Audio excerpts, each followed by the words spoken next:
윤석열 대통령이 취임 후 첫 3.1절 기념사에서 일본이 과거 침략자였지만 협력 파트너가 됐다며 한일 관계 개선 의지를 분명하게 밝혔습니다. 강제징용과 위안부 등 과거사 문제는 언급하지 않았는데 야당은 역사관이 의심스럽다고 비판했습니다. 이기 진실화해위원 후보에 올랐다가 국회 표결에서 부결된 이재봉 교수가 자신은 알려진 것과 달리 유석춘 교수의 위안부는 매춘 발언이 아닌 표현의 자유를 지지한 것이라고 주장했습니다. 다만 위안부였다고 말하려면 증거 수집과 검증 과정이 필요하다고 말했습니다. 오늘부터 다주택자도 규제 지역에서 주택담보대출을 받아 집을 살 수 있게 됩니다. 규제 지역에서 6억 원까지 묶여있던 무주택자의 주택담보대출 한도도 폐지됩니다. 오늘 전국 초중고등학교에서 3년 만에 처음으로 노마스크 신학기가 시작됩니다. 개학 이후 확진자 수가 다소 늘어날 것으로 보이는 가운데 코로나19 방역이 다시 한번 시험대에 올랐습니다.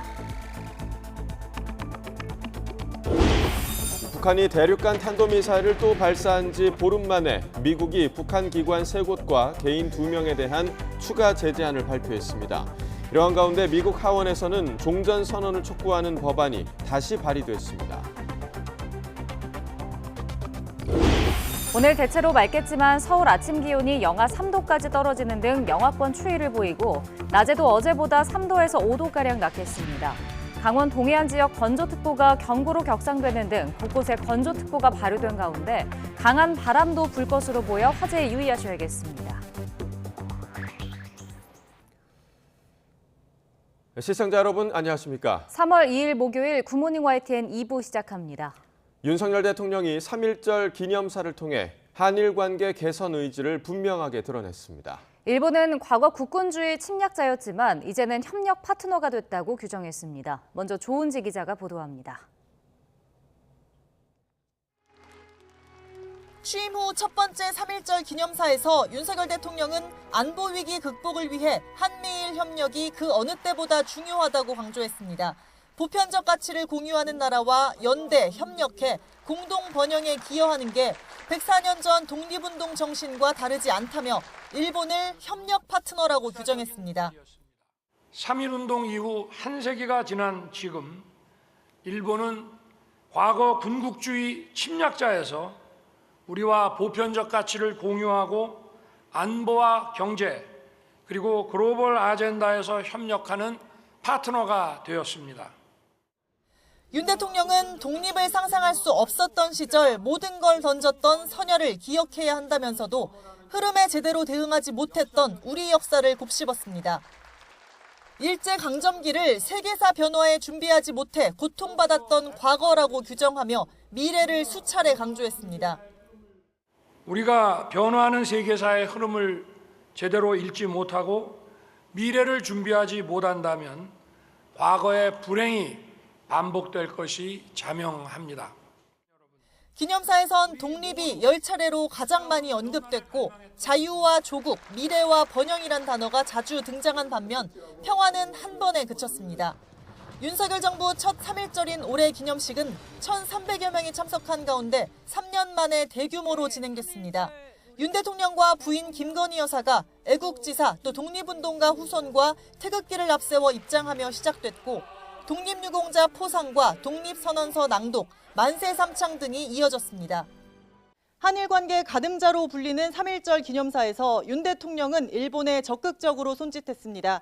북핵 공동대응은 물론이고 시장경제와 자유민주주의를 공통점으로 일본과 다방면 협력 의지를 드러냈다는 평가입니다.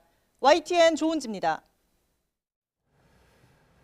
윤석열 대통령의 3.1절 기념사는 5분 20초, 이례적으로 짧았는데요. 강제징용이나 위안부와 같은 과거사 문제는 전혀 담기지 않았습니다. 정부의 대북 정책 기조인 담대한 구상을 언급했던 지난해 광복절 경축사와 달리 이번엔 대북 메시지도 없었습니다. 보도에 박소정 기자입니다.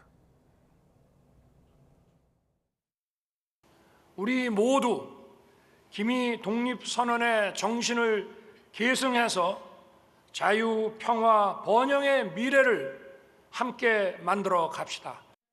1300자 남짓 윤석열 대통령의 기념사는 5분 20초에 이르렀습니다. 지난해 광복절 경축사가 13분이었고 문재인 전 대통령의 첫 3.1절 기념사가 15분이었던 것과 비교하면 이례적으로 짧습니다. 강제징용, 위안부 문제 등 과거사 현안은 담기지 않았고 일본의 사죄나 반성을 요구하는 발언도 없었습니다.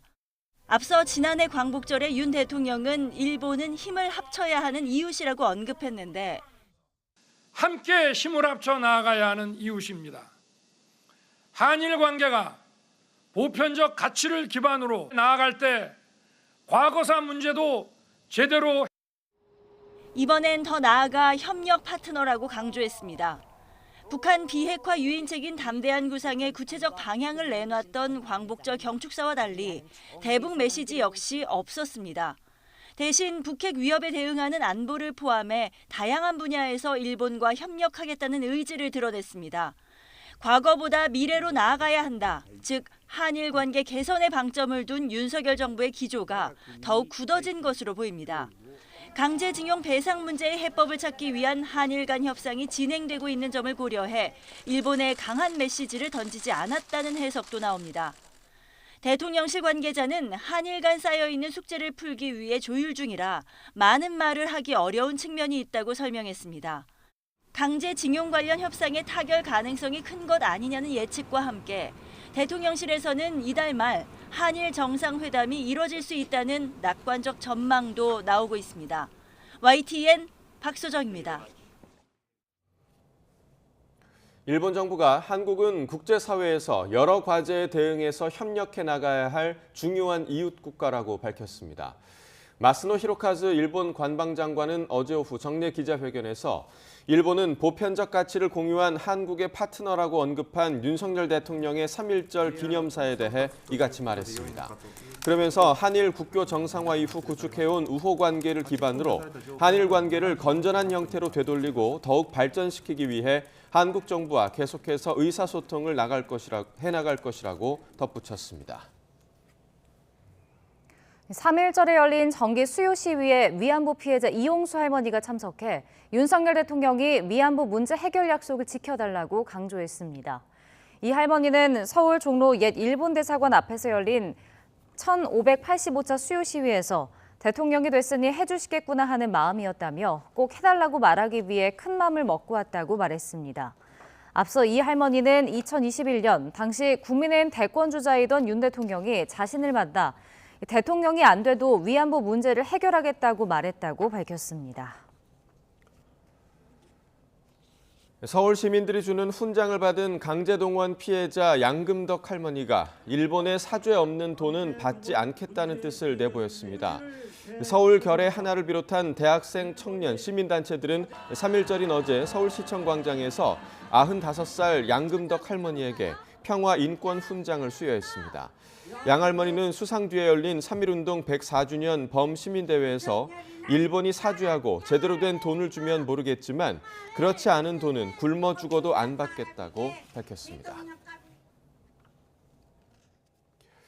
윤석열 대통령의 3.1절 기념사에 대해 여야는 엇갈린 반응을 내놨습니다.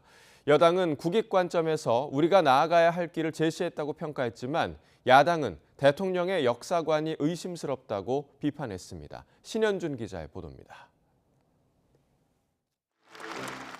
과거사에 대한 언급 없이 일본을 파트너로 규정한 윤석열 대통령의 3.1절 기념사에 대해 여야의 반응은 온도차가 뚜렷했습니다. 국민의힘은 오로지 국익 관점에서 우리가 나아가야 할 길을 제시했다고 긍정 평가했습니다. 또 복합적이고 세계적인 위기 극복과 북한의 핵 위협에 엄중히 대응하기 위해 한미일 3국 간의 협력 강화가 무엇보다 중요한 시기라고 강조했습니다.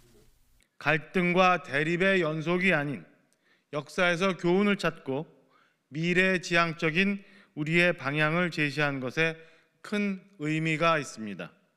더불어민주당은 윤 대통령의 기념사에 식민 지배를 정당화하는 논리까지 포함됐다며 역사관이 의심스럽다고 비판했습니다.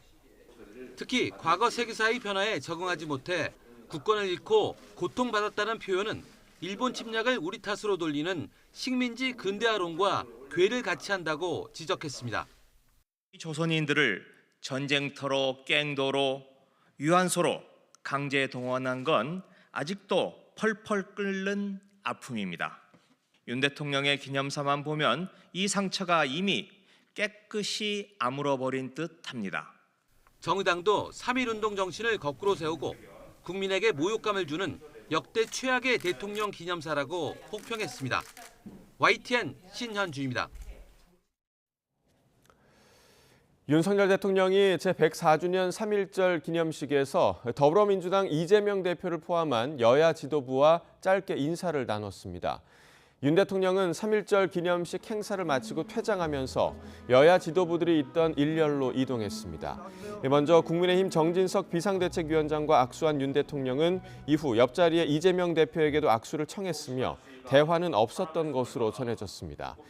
윤 대통령과 이 대표가 공식 석상에서 대면한 건 지난해 10월 국군의 날 기념식 이후 5개월 만이며 이 대표에 대한 검찰 구속영장이 청구된 이후 처음입니다. 여러 말을 남겼던 한동훈 법무부 장관과 이재명 민주당 대표의 본회의장 격돌은 마치 재판을 미리 보는 듯했습니다. 이 대표에 대한 기소가 이루어진다면 한치의 양보도 없던 논리 공방은 법정으로 옮겨갈 것으로 보입니다. 김다연 기자가 보도합니다. 지난달 27일 국회에서 벌어진 한동훈 법무부 장관과 이재명 민주당 대표의 공개 설전은 마치 법정 공방 예고편 같았습니다. 추가 물증은 없었지만 한 장관은 대장동 개발을 성남시에 4,800억 원대 손해를 끼친 사업으로 규정하며 가게 주인 몰래 휴대전화를 싸게 팔아 넘긴 영업사원에 빗댔습니다. 영업사원이 100만 원짜리 휴대폰을 주인 몰래 아는 사람에게 미리 짜고 10만 원에 판 겁니다. 여기서 주인은 90만 원의 피해를 본 것이지 10만 원이라도 벌어준 것 아니냐는 변명이 통할 수는 없을 겁니다. 반면 이 대표는 시장으로서 돈을 더 못 벌어들인 게 죄가 되느냐는 입장입니다. 돈을 버는 것이 시장의 의무도 아니지만 적극 행정을 통해서 5,503억 원을 벌었음에도 더 많이 벌었어야 한다라며 배임죄라고 주장합니다. 성남FC 후원금 사건을 두고도 양측은 평행선을 달렸습니다. 한 장관은 133억 원이 청탁 대가로 전달된 건 사실이고 기업들이 이 대표를 믿지 못해 건건이 확인하고 돈을 주는 이른바 후불제 방식을 동원했다는 구체적 정황도 언급했습니다. 그러나 이 대표는 성남FC는 시 예산으로 운영되는 만큼 자체 수입이 늘면 세금 지원이 줄어 혜택을 보는 건 성남시밖에 없다고 재차 강조했습니다. 후불제 뇌물, 할부식 뇌물 방식으로 뇌물이 지급됐습니다. 누구도 성남FC를 통해 사익을 취할 수 없고 실제 사익을 취한 바도 없습니다. 당장 구속은 물 건너간 만큼 검찰은 이 대표를 위례신도시 대장동 개발 특혜와 성남FC 의혹으로 먼저 기소하는 방안을 검토하고 있습니다. 한 장관의 설명이 검찰의 보고 내용을 바탕으로 한 것이니만큼 향후 재판에서도 검찰과 이 대표는 본회의장에서의 논리와 방어 전략을 그대로 펼칠 거로 보입니다. 아직 이 대표에 대한 소환 조사조차 이뤄지지 않은 백현동 개발이나 정자동 호텔, 쌍방울 대북 송금 의혹 등에 대한 수사 결과에 따라 검찰이 추가로 신병 확보에 나설 길도 열려 있습니다. YTN 김다연입니다.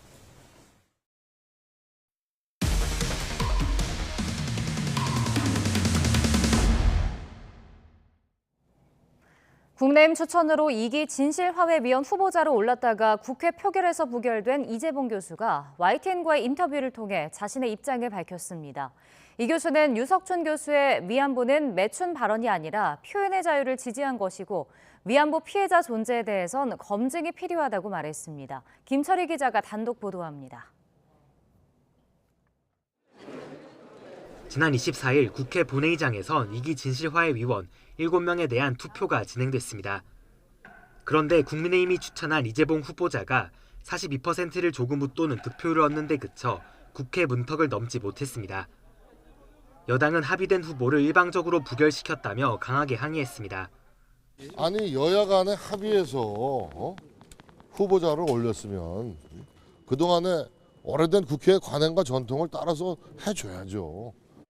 야당에선 이 교수가 과거 위안부는 매춘이라고 말한 류석춘 교수를 옹호하는 성명에 이름을 올렸다는 점 등을 부결의 이유로 꼽았습니다. 부결 이후 처음으로 이재봉 교수는 YTN과의 인터뷰에서 자신의 입장을 전했습니다. 먼저 이 교수는 당시 성명에 참여한 건 류 교수 발언에 동의해서가 아니라 강의에서 한 발언을 놓고 기소하는 것이 학문의 자유를 위협할 수 있다고 생각해서였다고 해명했습니다. 다만 위안부 문제에 대해선 검증이 필요하다고 주장했습니다. 구체적으론 위안부였다고 말하려면 그에 대한 증거를 수집해서 국제학회에 보내 검증을 받아야 한다고 했습니다. 성숙한 사회가 되려면 증거와 사실에 근거해서 말해야 한다는 건데 5.18 광주 민주화운동에 대해서도 유사한 의견을 내놨습니다. 80년 5월 광주에선 민주화운동이 있었다고 생각한다면서도 세부적인 사건 전개 등에 대해선 학자적 검증이 필요하다고 밝힌 겁니다. 다만 구체적인 사건이 무엇인지에 대해선 답하지 않았습니다.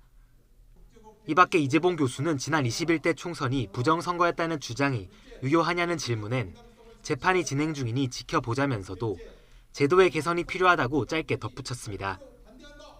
국민의힘은 3월 임시 국회에서 이 교수 임명 표결을 다시 요구할 예정입니다. YTN 김철입니다. 오늘 전국 초중고등학교에서 3년 만에 처음으로 노마스크 신학기가 시작됩니다. 또 2019년 이후 4년 만에 대면 입학식도 치러지는데요. 개학 이후 확진자 수가 다소 늘어날 것으로 보이는 가운데 코로나19 방역이 다시 한번 시험대에 올랐습니다. 화면 함께 보겠습니다.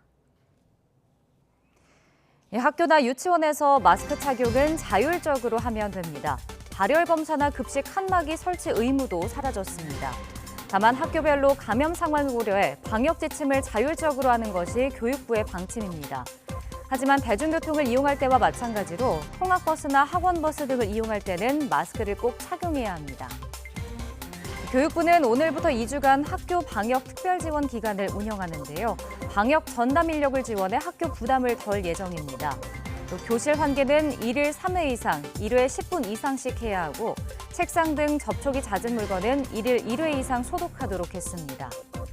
방역당국은 영유아와 소아, 청소년 백신 접종률이 낮은 가운데 신학기 직후 코로나19 추이에 촉각을 세우고 있는데요. 직접 들어보겠습니다. 실내 마스크 착용 의무 조정 이후에 맞게 되는 첫 학기이기 때문에 기대감도 있지만 경계심도 드는 것이 사실입니다. 이제까지 유행 상황을 되짚어 봤을 때 새 학기가 시작되는 3월 초부터 4월까지는 확진자가 다소 늘어나는 경향이 있었습니다. 그렇지만 실내 환기와 손 씻기 등 생활 방역 수칙을 잘 지켜주시고 의심 증상이 있다면 대면 접촉을 삼가고 신속한 검사와 적절한 치료를 받으면은 중증으로 진행되지 않고 코로나 감염을 이겨낼 수 있을 것으로 보고 있습니다.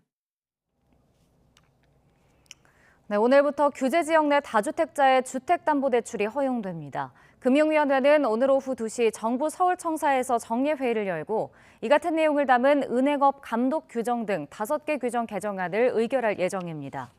우선 현재는 대출이 불가능한 규제 지역 내 다주택자 주택담보대출을 주택담보대출 비율 LTV의 30%까지, 비규제 지역은 LTV 60%까지 허용합니다. 최근 전셋값 하락으로 보증금 반환이 어려워진 사람을 위해 임차보증금 반환 목적 주택담보대출과 관련한 각종 제한은 일괄 폐지합니다. 이와 함께 서민과 실수요자가 규제 지역에서 집을 살 때 적용되던 주택담보대출 한도 6억 원도 사라집니다. 러시아 수도 모스크바 외곽에서 드론 공격이 시도된 이튿날 이번에는 러시아가 점령 중인 크림반도가 드론 공격을 받았습니다. 시진핑 중국 국가주석은 대표적인 친푸틴 성향의 벨라루스 루카셴코 대통령과 정상회담을 열어 미국을 견제했습니다. 이종수 기자입니다. 우크라이나가 지난 24시간 동안 크림반도 목표물에 대해 대규모 드론 공격을 했다고 러시아 국방부가 어제 밝혔습니다. 러시아 국방부는 드론 6대는 방공망에 격추됐고 4대는 전자전으로 무력화됐다며 사상자 등 피해는 없다고 덧붙였습니다. 크림반도는 2014년 러시아가 강제 병합한 지역. 우크라이나는 이번 전쟁을 통해 이곳을 되찾겠다고 공언하고 있습니다. 러시아 국방부는 이와 함께 어제 우크라이나 동부 도네츠크와 루안스크 지역에서 우크라이나 드론 15대를 격추했다고 밝혔습니다. 전날에는 모스크바에서 동남쪽으로 약 110km 떨어진 콜롬나 등지에서 드론 공격이 시도됐습니다. 또 상트페테르부르크 공항 상공에서 미확인 물체가 발견돼 공항 운영이 한때 중단됐습니다. 푸틴 러시아 대통령은 이와 관련해 국경의 보안과 방첩 활동을 강화하라고 지시했습니다. Под особым контролем пограничной службы ФСБ должен находиться российско-украинский участок государственной границы. Сейчас там развернута группировка, в которую входят подразделения пограничных органов. 이런 가운데 시진핑 중국 국가주석은 우크라이나전에서 푸틴과 동맹을 자처한 벨라루스의 알렉산드르 루카센코 대통령과 정상회담을 열고 우위를 과시했습니다. 老朋友相见啊，感到十分高兴。上一次见面是去年9月份，在萨马尔罕，也进行了很好的交流。 Уважаемый председатель, дорогой друг белорусского народа. 시 주석은 리틀 푸틴 루카센코 대통령과 회담에서 냉전적 사고와 세계 경제의 정치화 도구화를 중단하라며 미국을 견제했습니다. 중국은 또 이번 회담 결과 발표문에서 시 주석이 전쟁 당사국 러시아나 우크라이나 한쪽을 편드는 내용은 없었다며 중재자 입장을 부각하려 애썼습니다. YTN 이종수입니다. 토니 블링컨 미 국무장관이 인도 뉴델리에서 시작된 주요 20개국 외교장관 회의에서 러시아, 중국 외교장관과 별도로 만날 계획이 없다고 밝혔습니다. 블링컨 장관은 우즈베키스탄 방문을 마치고 뉴델리로 떠나기 전 취재진에게 러시아는 우크라이나 전쟁을 끝내는 데 있어 진지한 태도를 보이지 않는다며 이같이 말했다고 AFP 통신 등이 보도했습니다. 블링컨 장관은 만약 러시아가 공격을 끝내기 위해 의미 있는 외교에 나설 준비가 됐다면 우선적으로 협력하겠지만 그런 움직임은 없는 상황이라고 말했습니다. 그리스에서 여객 열차와 화물 열차가 충돌해 최소 40명이 사망하고 85명이 다쳤습니다. 로이터 통신 등에 따르면 현지 시각 지난달 28일 자정 무렵 그리스 중부 테살리아주 라리사 인근에서 여객 열차와 화물 열차가 충돌해 일부 차량이 탈선하거나 불이 붙었습니다. 현지 경찰과 소방당국은 이 사고로 현재까지 40명이 숨지고 85명이 다쳤다고 밝혔습니다. 여객 열차는 아테네에서 출발해 북부 도시 테살로니키를 향하고 있었으며 승객 약 350명과 승무원 약 20명이 타고 있었던 것으로 전해졌습니다. 미국 상무부가 최근 반도체 생산 보조금 절차를 공개했는데 매우 까다로운 6가지 조건이 붙어 우리 기업들에게 비상이 걸렸습니다. 보조금 대상 기업을 선정할 때 군사용 반도체의 안정적 공급 여부 등 미국의 국가안보 이익을 최우선으로 고려하기로 했습니다. 보도에 김상호 기자입니다. But American automobiles couldn't make enough cars because there weren't enough chips.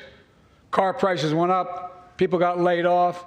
We can never let that happen again. That's why we came together to pass the Bipartisan Chips and Science Act. 올해 바이든 미 대통령의 국정연설 가운데 반도체 지원법은 미 여야 의원들로부터 기립박수를 받았습니다. 반도체법의 핵심 중에 하나는 반도체 공급 패권을 되찾기 위해 미국의 반도체 공장을 짓는 기업들에게 모두 390억 달러, 약 50조 원을 지원하는 것입니다. Taxpayer money of the American people, public investment in private industry of a size and scale without recent precedent. And the people of America deserve transparency and accountability. 미 상무부는 혈세 지원 기준의 예를 설명하면서 국방부 등 국가안보기관에 반도체를 안정적으로 장기 공급하는 사업을 최우선 지원하겠다고 분명히 했습니다. 그러면서 경제안보 목적과 채용과 환경 등의 규제 준수 여부 등 보조금 심사 6대 기준을 발표했습니다. 내용을 꼼꼼히 들여다보면 우리 기업이 선뜻 받아들이기 어려운 장애물이 산적합니다. 기업이 예상보다 많은 이익을 거둘 경우 수익 일부를 공유하는 것은 물론 향후 보조금을 받는 국가는 앞으로 10년간 중국의 새 시설을 짓거나 기존 시설에 투자를 할 수 없는 이른바 가드레일 조항도 담겼습니다. 특히 6가지의 까다로운 기준을 맞추다 보면 사실상 영업비밀 노출도 배제할 수 없는 상황입니다. There's no free lunch, and I think that's the point of the United States government, which is if we're giving you billions of dollars, we're going to shape or we'll want to shape how you're using those funds. 중국, 러시아 등과의 글로벌 패권 전쟁이 격화하면서 미국은 지난 30년간 미국은 설계, 한국 등은 제조로 굳어진 반도체 산업의 지용도마저 흔들며 반도체 모든 분야의 패권 쟁취에 나서는 양상입니다. YTN 김상호입니다. 미국이 북한 정권을 위해 외화벌이를 해온 기관 3곳과 개인 2명에 대한 신규 제재안을 발표했습니다. 미 재무부 해외자산 통제국의 대북 신규 제재안을 보면 불법적인 외화벌이와 정보 수집을 벌여온 북한 칠성무역공사와 조선백호무역공사 등 3개 기관을 제재 대상으로 지정했습니다. 또 북한 정권과 노동당 수익 창출 활동에 종사해온 북한 국적자 황길수와 박화성 등 2명도 제재 명단에 올렸습니다. 재무부 해외자산통제국은 이들이 콩고 민주공화국에 콩고 아콘데 SARL이라는 회사를 설립해 동상 건립 사업 등으로 돈을 벌어들였다고 설명했습니다. 미국 하원에서 한국전쟁 종전선언과 평화협정 체결, 북미 연락사무소 설치 등을 촉구하는 법안이 재발의됐습니다. 하원 외교위 소속 브래드 셔먼 의원은 지난 회기에 발의했다가 폐기된 한반도 평화 법안을 의원 20명의 공동 발의로 다시 제출했다고 밝혔습니다. 셔먼 의원은 미 의회 앞 기자회견에서 이제는 전쟁 상태를 공식적으로 종료할 때라며 이 법은 미군 철수를 위한 것이 아니라 한반도의 평화를 구축하기 위한 것이라고 말했습니다. 또 북한 핵을 완전히 제거하는 것은 현실적이지 않다며 핵 프로그램을 해체하고 매우 제한적인 규모의 핵무기를 모니터링하는 것이 더 현실적이라고 주장했습니다. 서울시 지하철 요금 인상이 일단 미뤄졌지만 노인 무임승차가 대규모 적자 원인이라는 논란은 계속되고 있습니다.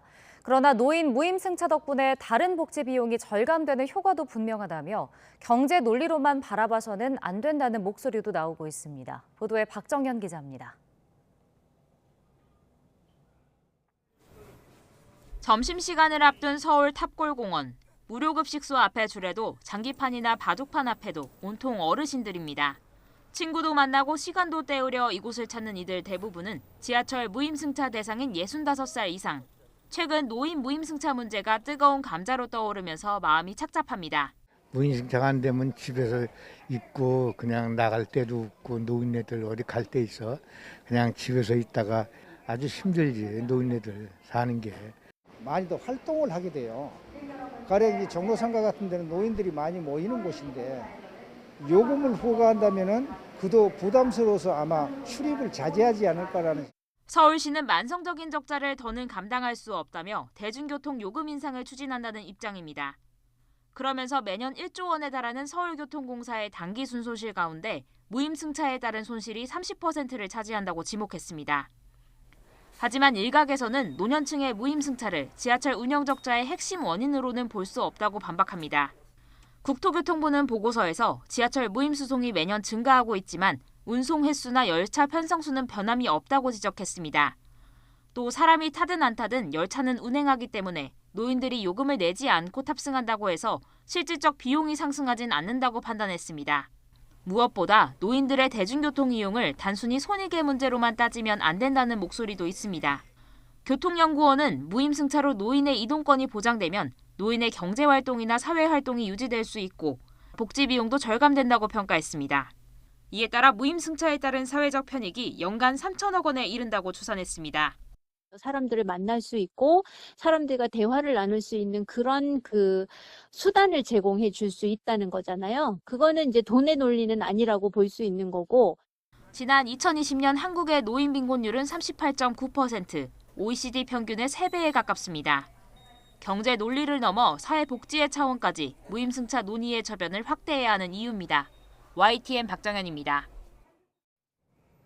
취약계층의 고효율 가전제품 구매 비용 지원이 늘어납니다. 산업통상자원부는 취약계층의 에너지요금 부담을 덜어주기 위해 올해 고효율 가전제품 구매 비용을 늘려 지원하기로 했다고 밝혔습니다. 그동안 전기요금 복지 할인 가구를 대상으로 고효율 가전제품 구입 가격의 10%를 가구당 30만 원까지 지원해왔는데 올해부터는 한도를 유지하되 소득 수준에 따라 나눠 11개 품목에 대한 환급 비율을 차등화할 예정입니다. 국세청이 배우 김태희 씨에 대해 특별 세무조사를 벌여 수억 원대 세금을 추징한 것으로 알려졌습니다. 국세청은 지난 2021년 김태희 씨와 당시 소속사인 루아 엔터테인먼트에 대해 세무조사를 진행한 결과 그동안 납부되지 않은 세금이 있는 걸 확인하고 김 씨 측에 수억 원의 추징금을 부과한 것으로 전해졌습니다. 김 씨 측 소속사인 스토리제이 컴퍼니는 입장문을 내고 전 소속사와의 계약이 만료되는 시점에 모델료 입금이 다소 늦어졌다며 모델료를 입금받은 전 소속사는 계약 만료 후 배우 김태희 씨 개인에게 모델료를 입금했다고 설명했습니다.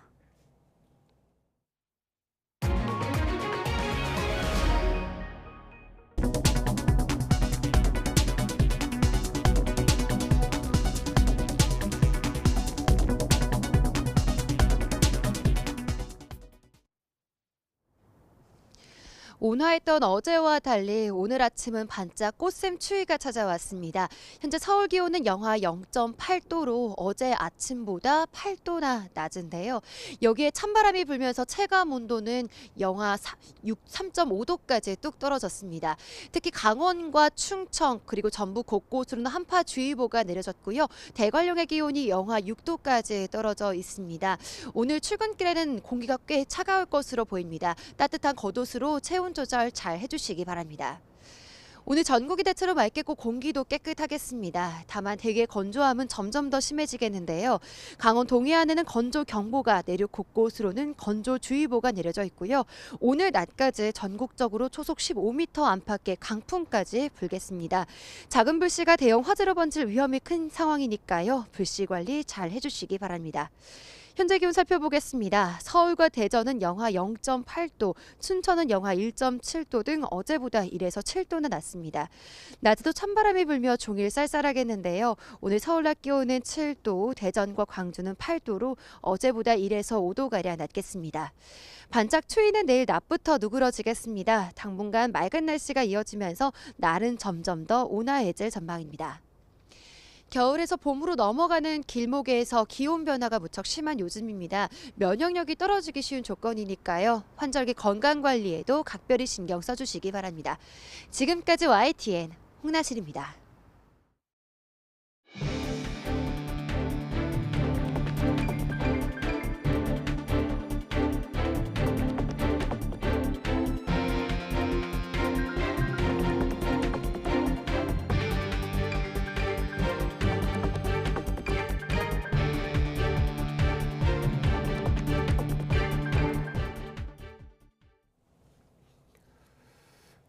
미국 국무부는 일본은 보편적 가치를 공유하는 협력 파트너라는 윤석열 대통령의 3.1절 기념사에 대해 우리는 이 비전을 매우 지지한다고 말했습니다. 네드 프라이스 대변인은 현지 시간 1일 브리핑에서 윤 대통령은 한일 양국이 공유하는 가치를 바탕으로 일본과 더 협력적이고 미래지향적인 관계에 대한 비전을 분명히 했다면서 이같이 밝혔습니다. 또 우리는 한국, 일본과의 3자 협력이 21세기 도전 과제를 해결하는 데 매우 중요하다고 본다고 덧붙였습니다. 이와 함께 최근 몇 달간 양국 관계를 개선하기 위해 노력한 윤 대통령과 기시다 후미오 일본 총리에게 박수를 보낸다면서 한일 양국이 과거사 이슈를 치유와 화해를 촉진하는 방식으로 해결하기 위해 함께 노력하길 권고해왔다고 말했습니다. 네, 이번 3.1절 기념식 행사에서 윤석열 대통령과 민주당 이재명 대표의 짧은 만남이 눈길을 끌었습니다. 대선 이후 두 번째 만남인데 5개월 전 국군의 날 행사 때처럼 대화 없이 악수만 하는 어색한 모습이 재현됐습니다. 정현우 기자의 보도입니다. 3.1절 기념식 행사가 끝나고 윤석열 대통령은 여야 지도부가 서 있는 줄로 발걸음을 옮겼습니다. 인사를 나누던 중에 민주당 이재명 대표와 눈이 마주쳤는데 서로 고개를 숙이며 잠시 손을 맞잡았습니다. 스치는 듯한 짧은 만남에 담소는 없었고 악수만 하는 어색한 모습이 또 재현된 겁니다.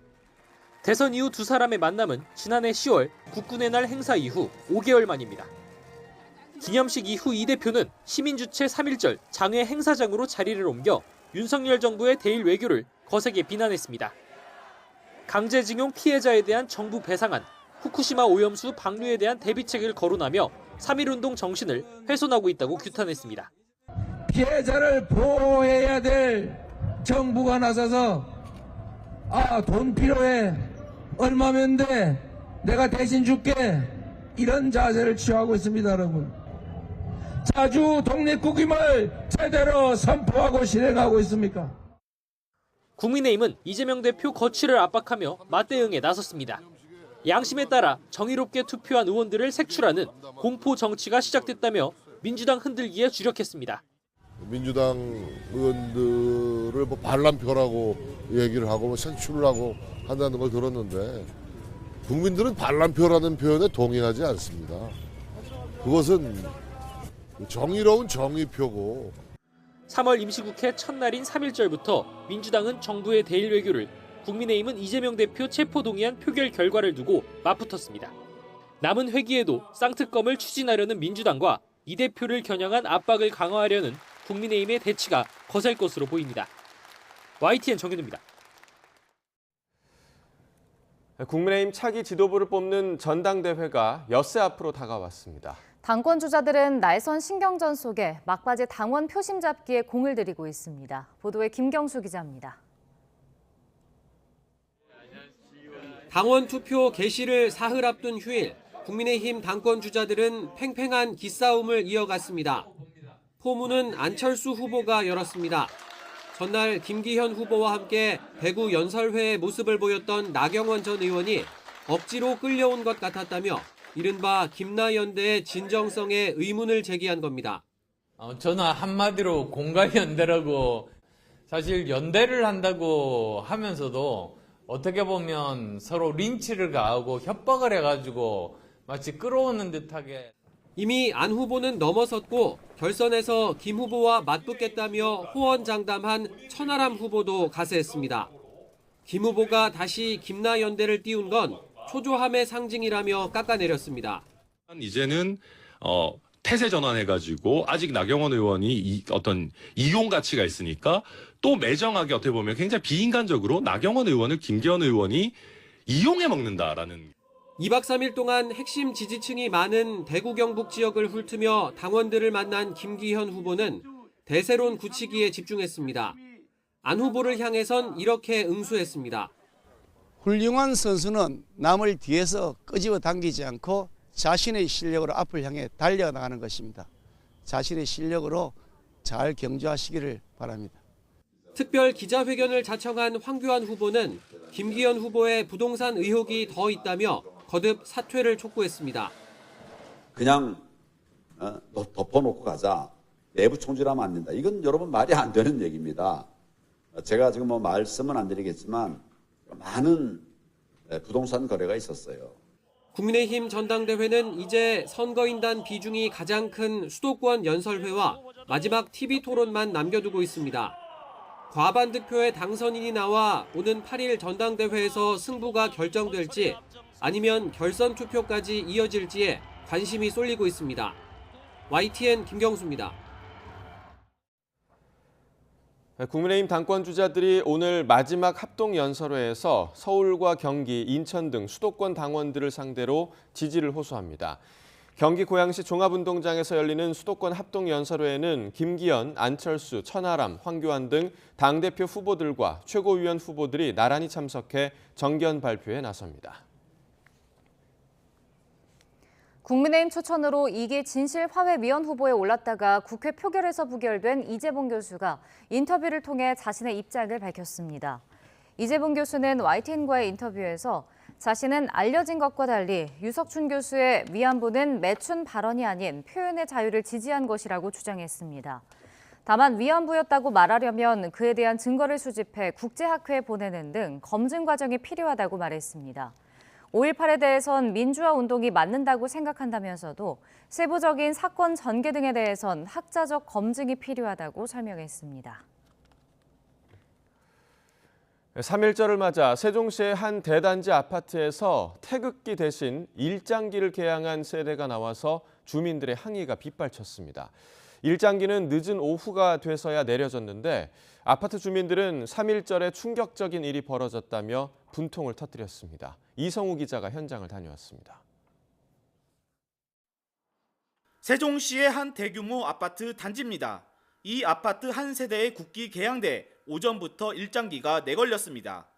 3.1절을 맞아 다른 세대의 국기 개항대에는 태극기가 걸렸지만 이 세대만 태극기 대신 일장기를 개항한 겁니다. 이 광경을 지켜본 아파트 주민들은 독립을 위해 헌신한 선열을 기리는 3.1절에 상상하지도 못한 일이 벌어졌다며 분개했습니다. 좀 같은 아파트 단지에서 했던 게 좀 더 황당하셨겠어요. 충격이죠. 뭐 의사상에 다양한 사람 많다고는 하지만 이거는 이 다양성 범죄에서 좀 벗어난 일이 아닌가 싶네요. 일장기가 내걸렸다는 주민의 신고를 받은 아파트 관리사무소는 해당 가구를 오전에 방문했지만 세대원을 만날 수 없었습니다. 연락 받고 제가 올라갔을 때는 사람이 없었어요. 그리고 두 번째 올라갔을 때는 사람이 있어가지고 저희가 다루는 거 만나고 했더니 시인은 하더라고요. 하지만 일장기를 내려달라는 요구에 대해서는 해당 세대는 반응을 보이지 않았습니다. 대한민국 국기법과 국경일에 관한 법률에 따르면 3.1절과 같은 국경일에 국기를 개항할 수 있지만 외국기 개항을 제한하는 법은 별도로 없습니다. 이에 경찰과 시청 공무원 등이 방문해 일장기를 내려줄 것을 거듭 요구했습니다. 일장기가 내걸렸던 아파트 단지입니다. 오전 내내 일장기가 내걸려 있더니 늦은 오후가 돼서야 일장기가 내려갔습니다. 일장기를 왜 3.1절에 내걸었냐는 취재진의 질문에 해당 세대는 아무런 답변을 하지 않았습니다. 일장기 걸으신 좀 이유가 있으실 것 같아요. 그래가지고 그거 한 말씀만 좀 여쭤보고 싶은데. 독립을 위해 헌신한 순국 선열과 애국 지사들을 기리는 3.1절에 일장기 개항 논란이 벌어져 공분과 비판이 이어졌습니다. YTN 이성호입니다. 네, 이처럼 뜻깊은 3.1절에 눈살을 찌푸리게 하는 행태가 잇따라 적발됐습니다.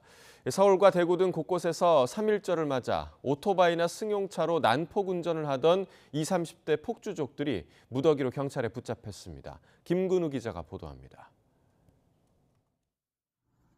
도심 한복판을 질주하던 차량이 신호를 무시한 채 지그재그로 도로를 휘졌습니다. 오토바이들이 줄지어 도로를 가로막고는 아슬아슬 고개를 펼치듯 움직입니다. 3.1절을 맞아 대구에 모인 폭주족들입니다. 대구는 도로가 넓어 매년 광복절이나 3.1절 등 국경일이면 폭주족들로 몸살을 앓았습니다. 지난해 광복절에는 폭주족 77명을 무더기로 붙잡기도 했습니다. 대구는 도로가 넓고 폭주하기에는 좋은 환경이라고 폭주족들에게는 알려져 있습니다. 3.1절이나 광복절과 같이 태극기로 상징되는 그런 애국심을 표출하는 것이 폭주족들의 어떤 또 하나의 해방감이 아닐까. 올해는 주요 길목을 지켜 주동자 1명을 체포하는 등 모두 10명을 입건했습니다. 대부분 20, 30대로 몇 곳에 집결한 뒤 함께 난폭 운전을 한 거로 파악됐습니다. 대구가 지난해에 이어서 올해도 폭주족들이 많이 모인다는 그런 조짐이 있어서 주요 모이는 집결 지역에 선제적으로 경찰관들을 배치해서 폭주 행위를 사전에 차단하고 서울에서도 여의나루역 등에서 질주하던 폭주족 11명 등 모두 53명이 검거됐습니다.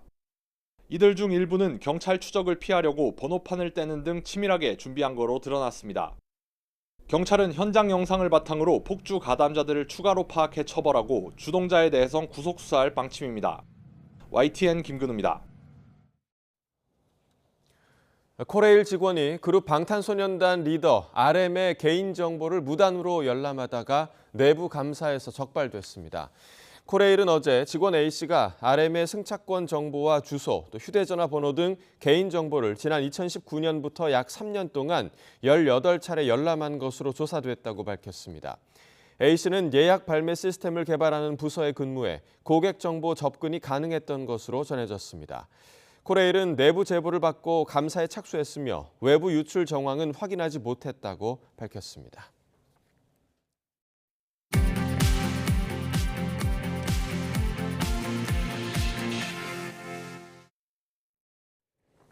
이 시각 세계는입니다. 북한이 대륙간 탄도미사일을 또 발사한 지 보름 만에 미국이 북한 기관 3곳과 개인 2명에 대한 추가 제재안을 발표했습니다. 이런 가운데 미 하원에서는 종전선언을 촉구하는 한반도 평화 법안이 제발이 됐습니다. 워싱턴 권준기 특파원입니다. 민주 콩고공화국 수도 한복판에 세워진 독재자 로랑 카빌라의 8m짜리 대형 동상. 이 동상을 세운 콩고 아콘드는 북한 국적의 황길수와 박화성이 세운 회사로 드러났습니다. 현지에서는 이들이 동상을 헐값에 지어주는 대신 김정일 몸에 카빌라 머리만 갖다 붙였다는 소문도 나돌았습니다. The statue was built by a group of North Korean artisans who work abroad as the Mansudae Overseas Project. 북한 만수대 프로젝트는 아프리카 국가 수십 곳에 동상 등을 건설한 사업으로 북한 조각상 수출을 금지한 유엔 안보리 결의 위반입니다. 미국 재무부는 황길수와 박화성이 세운 콩고 아콘드가 북한 인민무력부 산하기관인 조선백호 무역공사 관련 회사인 것으로 파악하고 제재 명단에 올렸습니다. 해외 외화벌이와 정보 수집에 나선 칠성무역공사도 제재 대상에 포함됐습니다. 재무부 해외자산통제국은 제재 대상이 된 기관들이 불법으로 외화를 벌어들여 핵미사일 개발을 위한 자금을 댔다고 밝혔습니다. 이런 가운데 미 하원에서는 한국전쟁 종전선언을 촉구하는 법안이 제발이 됐습니다. 브래드 셔먼 의원은 동료 여야 의원 20명의 공동 발의로 지난 회기에서 통과시키지 못한 한반도 평화 법안을 다시 제출했다고 밝혔습니다. This bill does not undermine those sanctions in any way. And yet I can't say that our failure to have a formal end to the war of 1953 has borne fruit in the sense of democracy and human rights. 셔먼 의원은 한반도 평화 법안의 부정적인 일부 여론을 의식한 듯 이 법안은 주한미군 철수를 위한 것이 아니라 한반도의 평화 진전을 위한 것이라고 강조했습니다. 워싱턴에서 YTN 권준기입니다. 조 바이든 미국 대통령이 마티 월시 노동부 장관 후임에 중국계인 줄리수 차관을 공식 지명했습니다.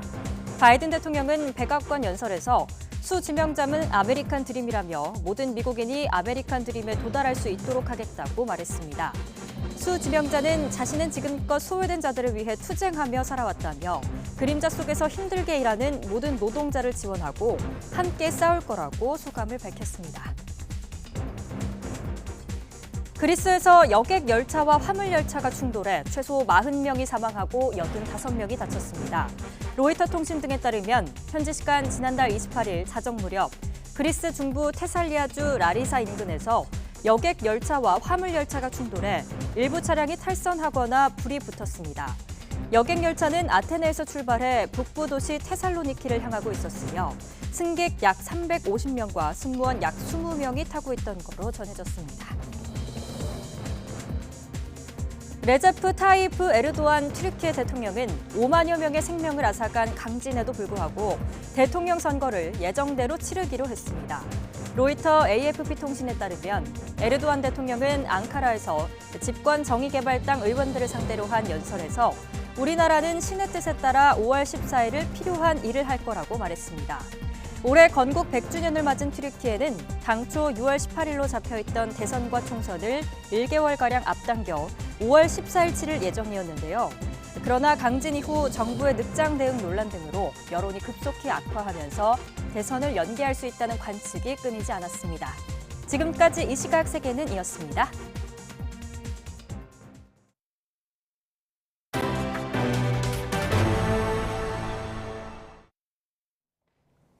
새학년이 시작될 때마다 아이들이 학교에서 잘 지낼 수 있을지 걱정되곤 하는데요. 실제로 새학기는 학교 폭력이 가장 많이 발생하는 시기라고 합니다. 정부가 이달 말 학교 폭력 대책을 내놓기로 했는데 어떻게 달라지고 또 대처 방안은 무엇인지 김연아 기자가 전해드립니다. 코로나19 이후 주춤했던 학교 폭력은 대면 수업 재개 이후 다시 증가하고 있습니다. 최근엔 언어폭력과 성폭력, 사이버폭력이 늘었는데 사이버폭력은 피해 양상이 광범위하게 나타나고 있습니다. 사이버상의 폭력인데 이게 언어폭력으로 체크했다가 어느 순간 금품갈치가 사이버상으로 이제 되어 계좌이체가 되고.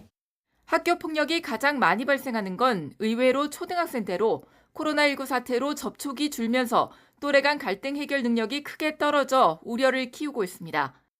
중고생은 사이버나 성폭력 등 피해 강도가 커지는데 피해 사실을 알리지 않는 비율이 높아서 아이의 태도를 주의 깊게 살필 필요가 있습니다.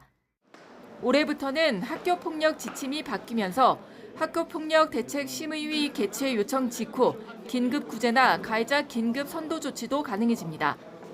다만 교사의 적극적인 학생 지도는 여전히 한계가 있을 가능성이 큰데 지난해 법 개정으로 교사의 생활 지도권이 부여됐지만 이를 실제로 뒷받침할 면책 조항 등 세부 법령과 지침이 아직 마련되지 않았습니다.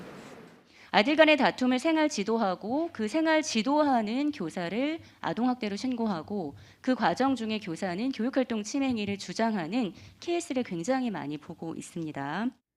이달 말에 나올 추가 대책은 학교폭력 가해자에게 대입 정시에서도 불이익을 주고 정순신 변호사처럼 가해자 측이 소송으로 시간을 끌 때의 대책 등이 담길 전망입니다. 피해자 보호와 치유를 확대하고 가해 학생 학부모에 대한 상담 강화 등도 검토하고 있는데 많이 거론되고 있는 가해자와 피해자 즉시 분리 기간 연장 등은 실제 학교 현장에선 시행하기 어려운 점들이 많아서 좀 더 세밀한 논의가 선행돼야 한다는 지적입니다. YTN 김연아입니다. 한국형 나사, 미국 항공우주국을 목표로 정부가 신설을 추진 중인 우주항공청 특별법이 입법 예고됐습니다. 과학기술정보통신부는 오늘 우주항공청의 설립 근거가 되는 우주항공청의 설치 및 운영에 관한 특별법 제정안을 입법 예고했다고 밝혔습니다. 이 법에는 우주항공청을 우주항공 분야 정책 연구개발 산업 육성 등을 총괄하는 과기부 산하 중앙행정기관으로 설치하고 전문 조직으로 운영하기 위한 원칙, 특례 등이 담겼습니다. 3월의 첫 출근길 반짝 꽃샘추위가 찾아오며 공기가 무척 차가워졌습니다. 현재 서울 기온은 영하 0.8도로 어제보다 6도나 낮고요. 찬바람의 체감 온도는 영하 3.5도까지 내려갔습니다. 특히 한파주의보가 내려진 강원과 충청 그리고 전북 지역을 중심으로 기온이 크게 떨어졌는데요.